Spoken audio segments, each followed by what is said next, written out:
Selfishness. The word makes you cringe, doesn't it? But what if I told you that your inability to be selfish is literally killing you? That your endless giving, your constant saying yes, your desperate need to help everyone, is actually the most selfish thing you could possibly do. Welcome to ArcheVoid, where light enters the darkness of unexamined beliefs. I'm here to shatter one of the most sacred assumptions of modern morality, and by the end of this exploration, you'll either feel completely liberated or question everything you thought you knew about goodness itself. Tonight, we're diving into the most controversial moral debate of our time. On one side, we have Mother Teresa, who said, "Give until it hurts." On the other, we have philosopher Ayn Rand, who called that exact sentiment a morality of death. And somewhere between these two extremes lies a truth that could transform how you see yourself, your relationships, and your place in the world. But first, let me ask you something.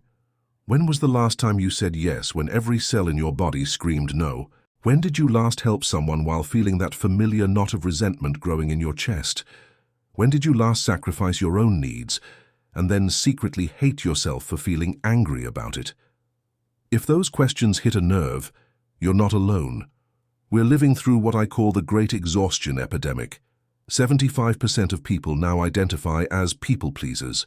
Burnout rates have reached crisis levels across every profession, every demographic, every corner of society. We have an entire generation of humans who have been taught that their worth depends on their utility to others, that saying no makes them bad people, that self-care is somehow selfish. And here's the tragic irony. We're drowning in a culture that simultaneously worships self-sacrifice while living in the most individualistic era in human history.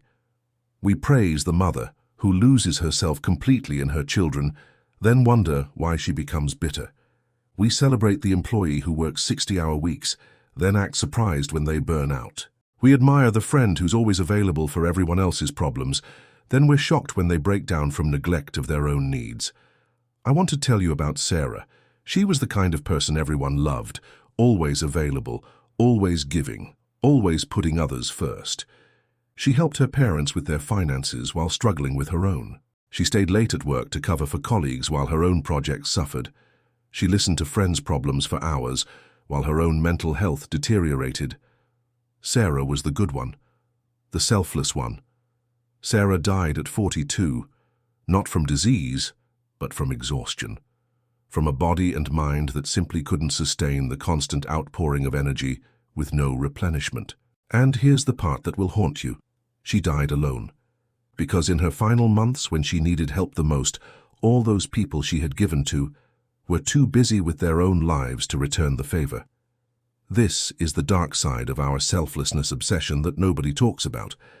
We've created a moral framework that essentially teaches people to self-destruct in the name of virtue. We've made selfishness the ultimate sin, while ignoring the fact that self-destruction serves absolutely no one. But what if everything we've been taught about selfishness is wrong? What if the very word itself has been weaponized against us, turned into a tool of control that keeps us trapped in cycles of exhaustion and resentment? What if true morality actually requires a certain kind of selfishness? These aren't just philosophical questions. This is about survival in a world that will drain you dry if you let it. This is about the difference between genuine generosity and codependent self-destruction. This is about learning to distinguish between healthy self-interest and toxic narcissism. And most importantly, this is about giving yourself permission to exist as a human being with needs, boundaries, and the right to say no. Because here's what I've discovered in my research into philosophy, psychology, and human behavior. The people who give the most sustainably, who love the most authentically, who contribute the most meaningfully to their communities, are the ones who have learned to be selfish in exactly the right way. So let's start with the word itself, selfishness. Say it out loud.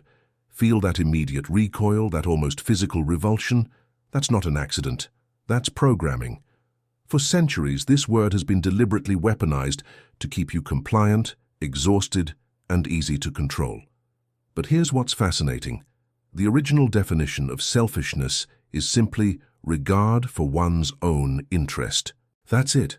Nothing about harming others. Nothing about being cruel or callous, just caring about yourself. Somehow we've added all the moral baggage, all the shame, all the implications of evil. We've turned basic self-preservation into a cardinal sin. Ayn Rand understood this linguistic trap better than almost anyone. She argued that we needed to reclaim the word entirely, to strip away the cultural programming and see it for what it actually means. In her view, rational selfishness wasn't just morally acceptable. It was morally necessary, because how can you give to others what you don't possess yourself? How can you love others if you've never learned to value your own existence? But I can hear your objection already. Wait, doesn't that just lead to narcissism? Doesn't that create a world of selfish monsters who don't care about anyone else? And this is where we need to make a crucial distinction that most people completely miss. Here's the narcissist test, and it's brilliantly simple. If you're worried about being narcissistic when you set boundaries, you're not narcissistic. If you feel guilty when you say no, you're not a narcissist. If you're watching this video and concerned that learning to be more selfish might hurt people, congratulations, you have empathy. Actual narcissists don't worry about these things. You see, narcissism isn't about self-interest. It's about the complete inability to genuinely consider others as real, complex human beings with their own inner lives. Narcissists don't struggle with boundaries because they don't actually see other people as separate entities deserving respect. They take what they want without consideration because other people exist primarily as extensions of themselves. You, on the other hand, you've probably spent years twisting yourself into knots, trying to anticipate other people's needs. You've probably lost sleep worrying about whether you've hurt someone's feelings. You've probably said yes to things you didn't want to do because you couldn't bear the thought of disappointing someone. That's not narcissism. That's actually the opposite. But here's where it gets psychologically complex, and this might be difficult to hear. Your people-pleasing behavior isn't actually coming from pure altruism. It's coming from fear. It's a survival mechanism that you developed, probably in childhood, to stay safe in an unpredictable world. Psychologist Pete Walker calls this the fawn response, one of the 4 trauma responses alongside fight, flight, and freeze.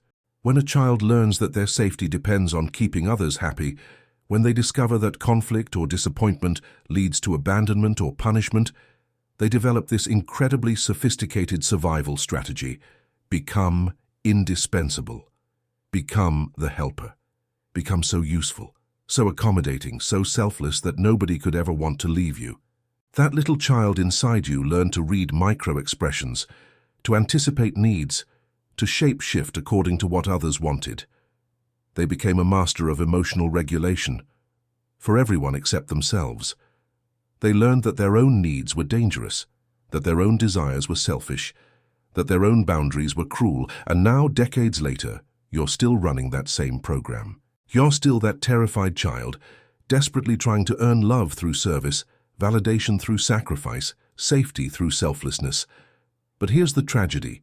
It's not working anymore. The strategies that kept you alive as a child are now slowly killing you as an adult. Because every time you say yes when you mean no, you're abandoning yourself. Every time you prioritize someone else's comfort over your own well-being, you're re-traumatizing that inner child who never learned that they mattered. Every time you give from an empty cup, you're not being generous. You're being self-destructive. And this is where Ayn Rand's philosophy becomes not just intellectually interesting, but emotionally liberating. She argued that this kind of self-sacrifice isn't morally superior, it's morally destructive. Because when you consistently deny your own needs, you become resentful. When you consistently override your own boundaries, you become bitter.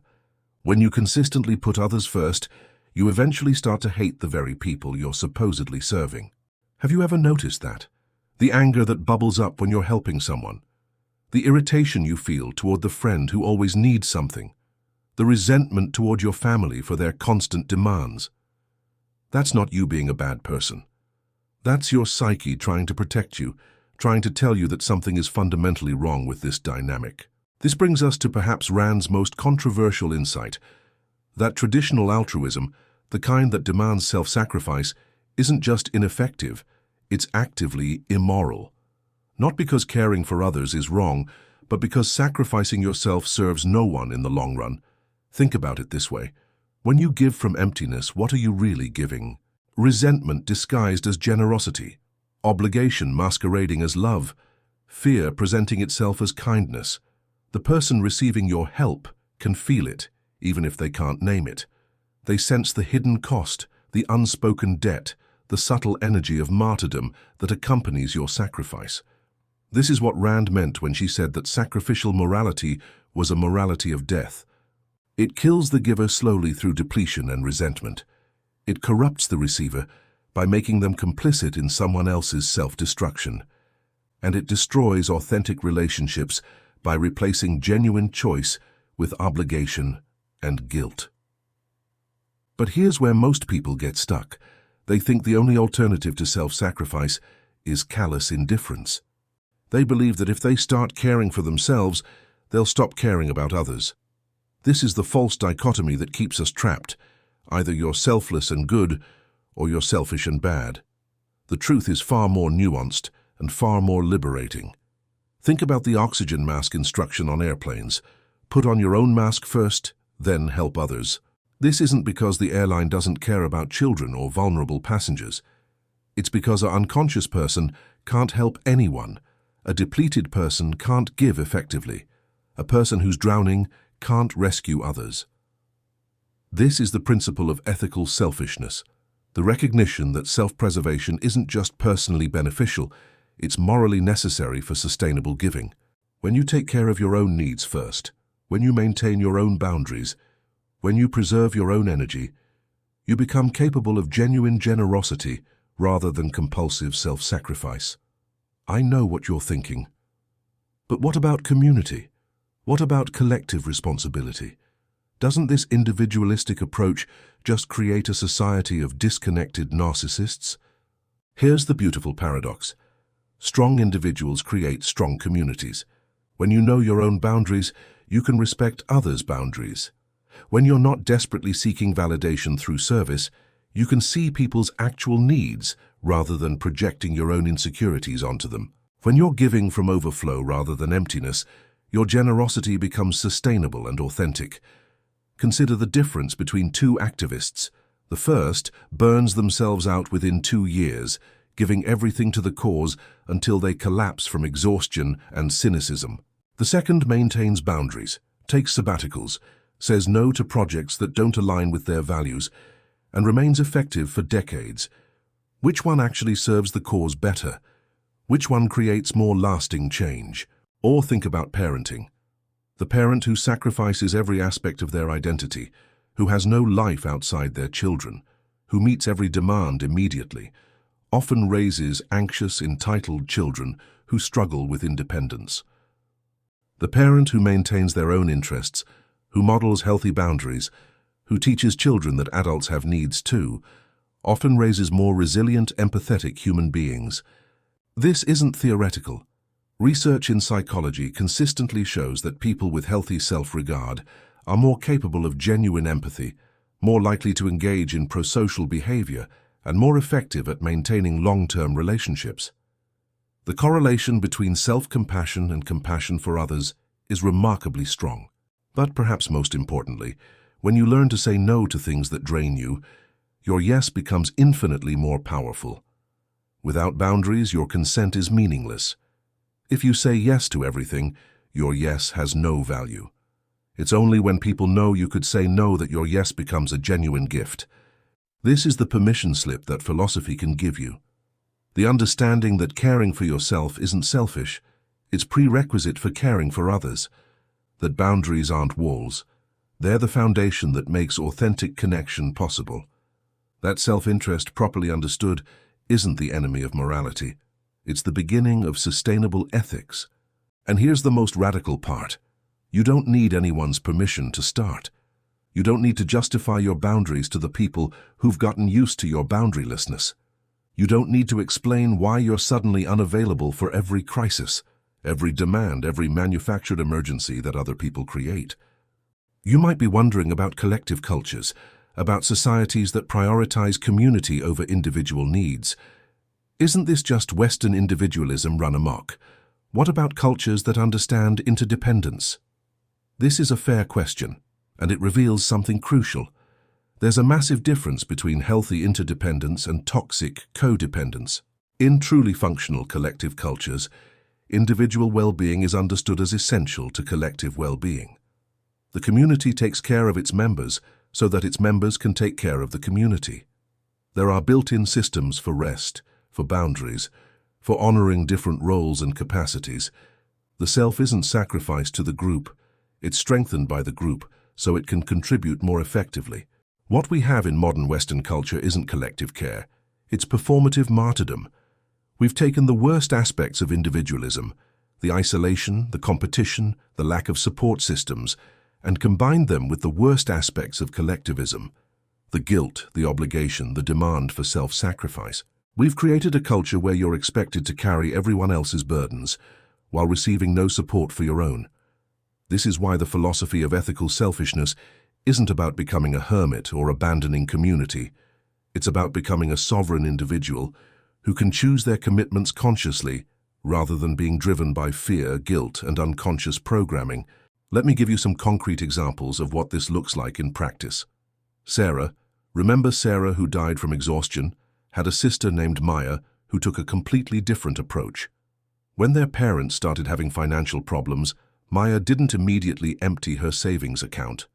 Instead, she sat down with them and created a realistic budget, helped them access appropriate resources, and offered specific, sustainable help. She said, "I can help you with this amount for this duration, under these conditions." When they pushed for more, she didn't crumble. She maintained her boundary while still being genuinely helpful. The difference? Maya understood that enabling her parents' financial dysfunction wasn't actually helping them. By maintaining her own financial stability, she remained capable of providing ongoing, realistic support. By setting clear boundaries, she taught them to respect both her limitations and their own responsibility. By refusing to sacrifice herself, she created space for authentic solutions rather than temporary band-aids. Or consider Marcus, a therapist who was burning out from taking on too many clients, staying late for every crisis, being available 24/7 for anyone who needed him. His supervisor pointed out something crucial. Your inability to set boundaries isn't helping your clients. It's teaching them that their needs are more important than anyone else's well-being, including their own. You're modeling the exact dysfunction you're trying to help them heal. Marcus learned to see his boundaries not as selfish limitations, but as therapeutic tools. By demonstrating that he valued his own time and energy, he taught his clients to value theirs. By maintaining his own self-care, he remained emotionally available for genuine therapeutic work, rather than crisis management. By being selectively available, he forced his clients to develop their own coping strategies, rather than becoming dependent on his constant intervention. This is what Brené Brown means when she says that boundaries are not walls, they're bridges. They create the conditions under which authentic relationship becomes possible.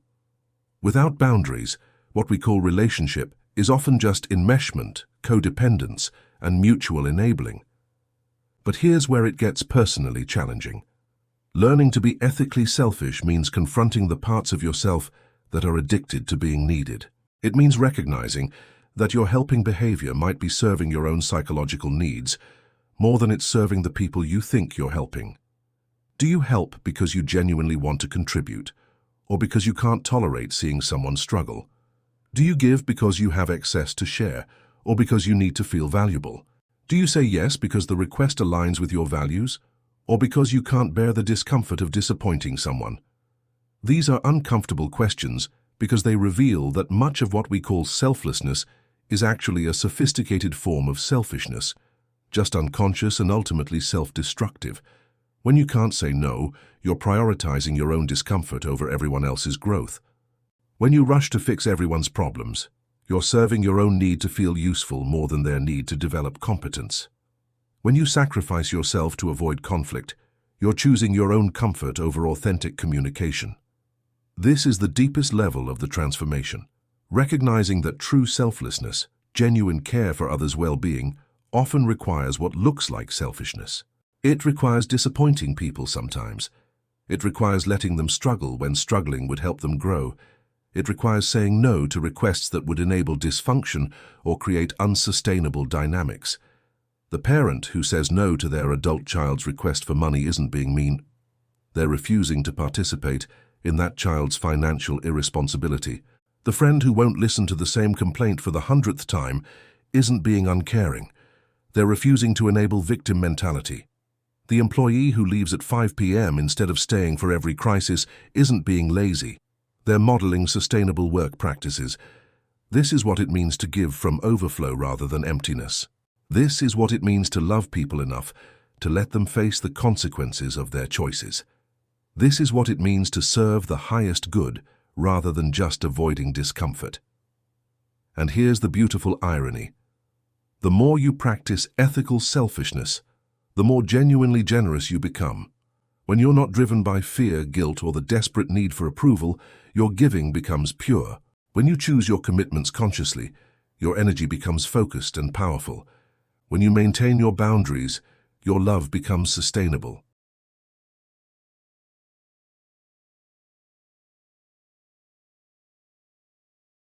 Now comes the moment of integration, where all these philosophical threads weave together into a new way of being.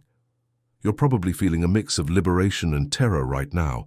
Liberation because finally someone has given you permission to exist as a human being with needs, and terror because this challenges everything you've been taught about what makes you worthy of love. Let me offer you a simple framework for this transformation. I call it the Sovereignty Protocol, and it has 3 steps. First, the recognition. Start noticing when you're about to say yes from fear rather than choice.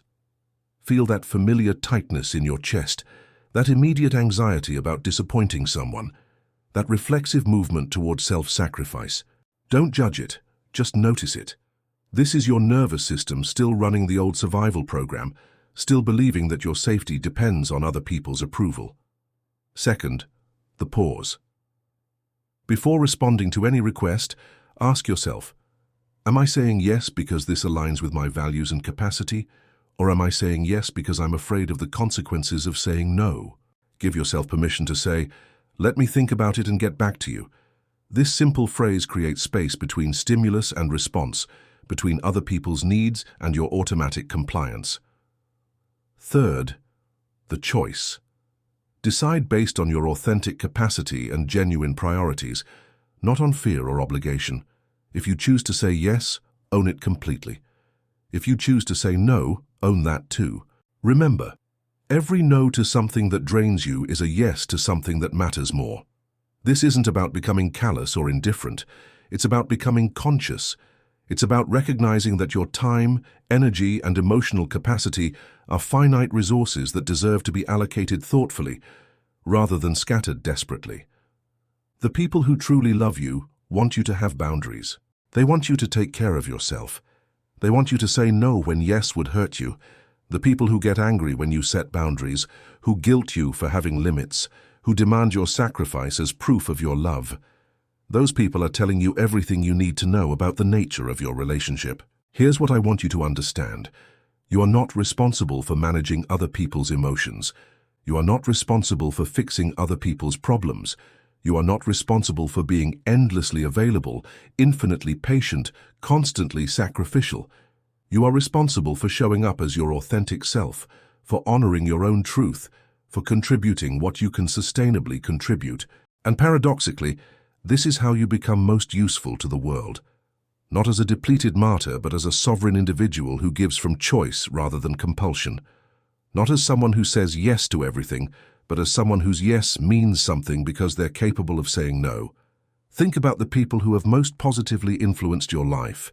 Were they boundaryless people-pleasers, who said yes to every request? Or were they individuals who knew their own minds, honored their own values, and gave selectively but powerfully? Were they people who sacrificed themselves for others?